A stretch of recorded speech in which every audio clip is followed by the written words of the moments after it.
eu queria começar com um assunto que hoje eu estava pesquisando, eu ouvi em algum lugar sobre a questão da fraude eleitoral.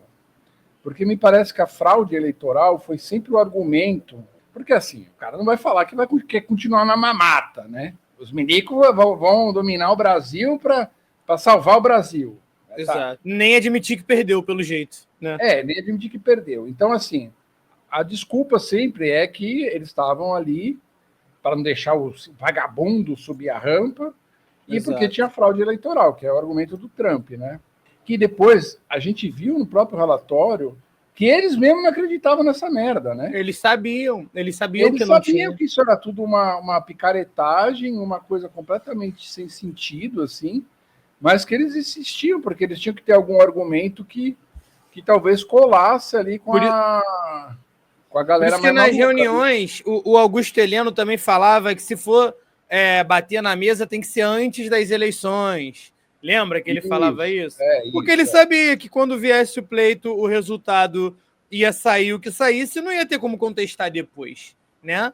Então seria mais fácil para eles inviabilizar as eleições, né? Ou impedir que o maior número de votantes do Lula votasse, como teve aquelas operações de boicote da Polícia Rodoviária Federal em diversos municípios de vários estados do Nordeste. E é isso, e enquanto isso já se plotavam vários planos golpistas, né? Em várias frentes diferentes. Tá gostando do papo? Então se inscreve no canal, ativa o sininho para não perder nada e se puder, ajuda a gente fazendo um Pix. Muito obrigada! Eles tinham vários, né? Tinha até, né? Tem outra questão que você tratou hoje, eu vi que a gente até já subiu um trecho. Eu vi a entrevista do Cunha Bueno, né?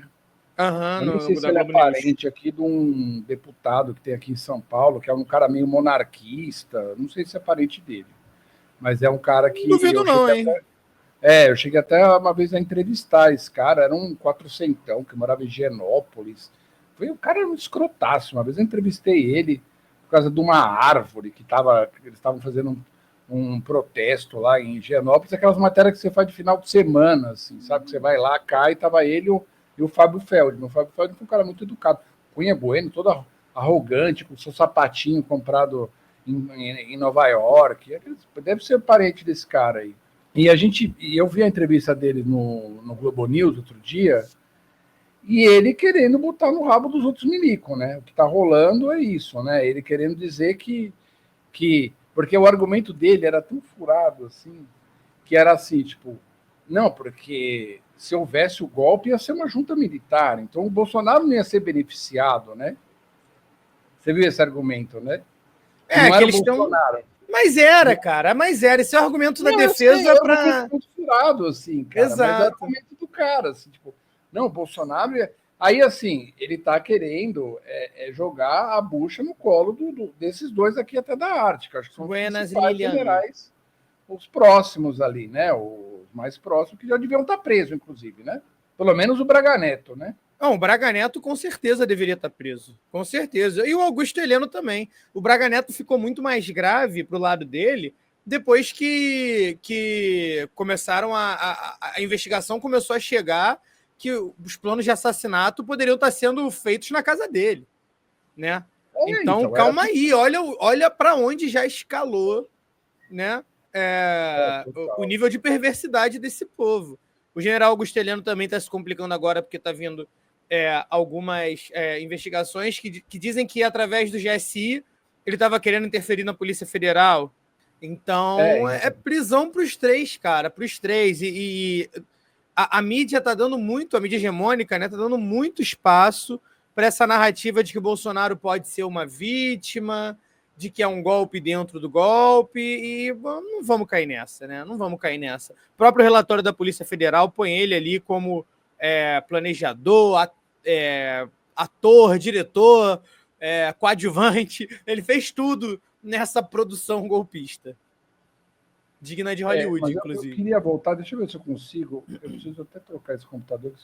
Eu queria voltar na história da tal história da fraude nas urnas, né? Essa história aqui, não sei se você chegou a ver, é muito boa.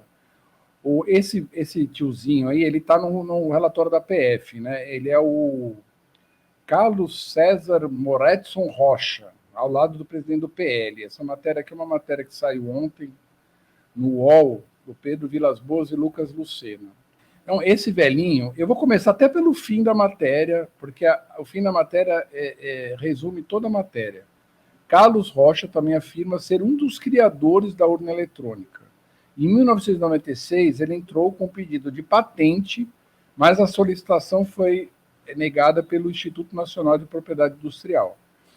Aí esses caras, porque é impressionante como esses milicos, essa extrema-direita adora juntar ressentido, né? Então esse cara é um cara, tá, que o governo Bolsonaro gastou quase R$8.000 em 2 viagens consideradas urgentes para o engenheiro Carlos Rocha, contratado pelo PL, para questionar as urnas eletrônicas e fundamentar os ataques ao sistema eleitoral. Ele é um dos indiciados, né, como eu disse, pela PF na investigação sobre o plano de golpe de Estado. Aí aqui, ó, eu vou aqui resumir para que eu quero ir para baixo. As viagens foram pagas pelo Ministério da Ciência e Tecnologia, então ele se reuniu com o Marcos Ponte, se reuniu com o Bolsonaro, aí o Marcos Ponte falou que não vai falar nada. Aí aqui, ó, em uma entrevista ao jornal Globo, o ex-ministro Marcos Ponte confirmou que foi ele que indicou Rocha ao Valdemar, né, o picareta do Valdemar. Valdemar perguntou a mim, como ministro da Ciência e Tecnologia, se conhecia alguém que entendia da tecnologia das urnas. O profissional que eu sabia que tinha trabalhado com o desenvolvimento do equipamento era o engenheiro do ITA, Carlos Rocha.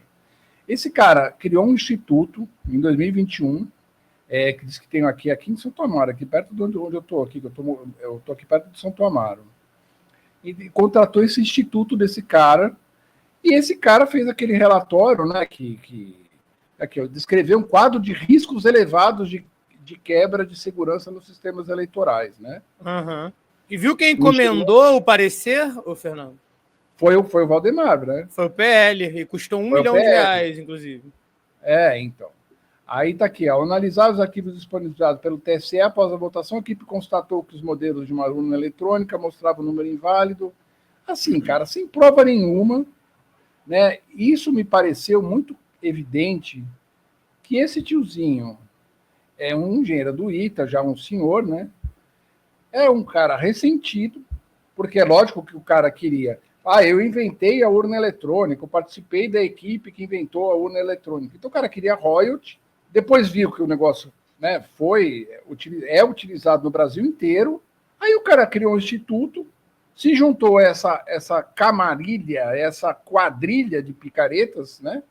Que aí tinha Marcos Ponte, tinha Valdemar, para o cara fazer um relatóriozinho e dizer que com base, tipo, meio em nada, assim, né? Porque se o cara inventou um negócio, como é que ele pode dizer que o negócio está fraudado agora?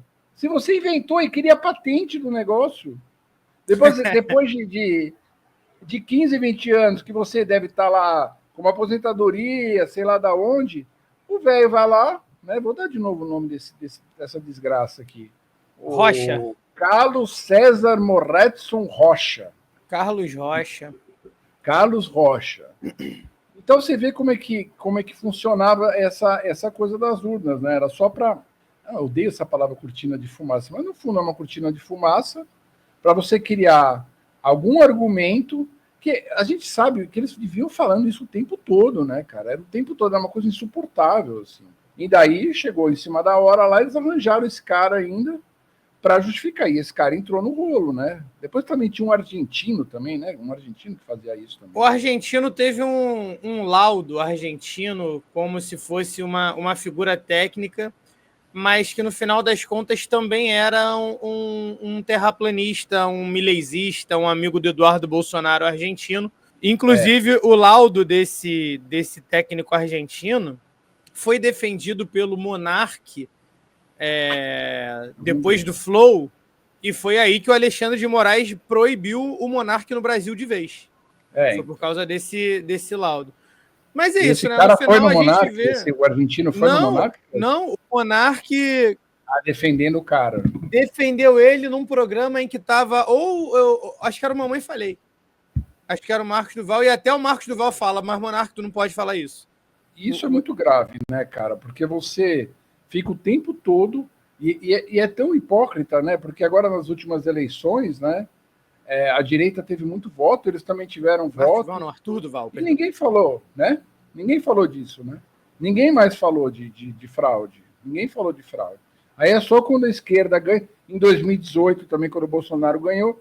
Então, essa coisa da fraude... E é só para o pleito presidencial, né? Os caras elegeram a bancada mais conservadora da história e a gente não viu ninguém falando nada sobre, né? Até vimos antes das eleições, mas, por exemplo, Carol Dittoni, Júlia Zanata, Nicolas Ferreira. Pelo contrário, Nicolas Ferreira, o Eduardo Bolsonaro, o Carlos Bolsonaro se orgulham de serem os mais votados da história de seus estados. Exato, então, mas na urna eletrônica, né? Na urna eletrônica, exatamente.